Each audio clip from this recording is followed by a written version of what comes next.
Hello কিউটিজ, আমি রিম্পা আর আজ তোমাদের সাথে একটা বেলুনের ডেকোরেশনের ভিডিও শেয়ার করব। So let's get start. ডেকোরেশনের জন্য এখানে আমি 4 রকম কালারের বেলুন সিলেক্ট করেছিলাম, গোল্ডেন, পার্পল, রেড আর গ্রিন। চলো এবার তাড়াতাড়ি বেলুনগুলোকে ফুলিয়ে নেওয়া যাক। এখানে আমি প্রথমেই দুটো করে বেলুন ফুলিয়ে নিয়ে তারপরে সেটাকে 4টে করে একসাথে জয়েন্ট করে একটা সেট রেডি করে নিলাম। আচ্ছা, এই 4টে কালারের বেলুনের সেটের মধ্যে কোন কালারটা বেশি ভালো লাগছে কমেন্ট করে জানাও তো। এরপর বেলুনগুলোকে নিয়ে সুতো দিয়ে বেঁধে বেঁধে এখানে আমি বেলুনের একটা স্ট্যান্ড রেডি করে নিলাম আর তারপর সেই স্ট্যান্ডটাকে ঠিক করে সেটও করে দিলাম। বেলুনের স্ট্যান্ডটা দাঁড় করানো আমার ডান। এরপর আমি আরো ছোট্ট ছোট্ট করে কয়েকটা বেলুন ফুলিয়ে নেবো আর সেগুলোকে সুন্দরভাবে স্ট্যান্ডের মধ্যে লাগিয়ে দেবো যাতে দেখে মনে হয় স্ট্যান্ডটা টিউমার হয়েছে।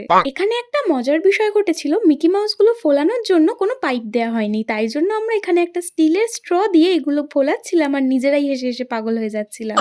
এর পাশেই একটা ছোট্ট বেলুনের স্ট্যান্ড রেডি করেছিলাম আর তার উপরেই এই মিকি মাউসটাকে বসিয়ে দিলাম। কিন্তু দুর্ভাগ্যবশত ডাবল টেপের অভাবে এই ডোরেমনটাকে আর কোথাও সেট করতে পারলাম না। আর যেহেতু মাঝখানটা বড্ড ফাঁকা লাগছিল তাই কয়েকটা রিবন কেটে বেলুনের সাথে আটকে দিয়েছিলাম। Finally decoration complete. কেমন হয়েছে কমেন্টে জানিয়ে লাইক করতে ভুলো না কিন্তু। টাটা।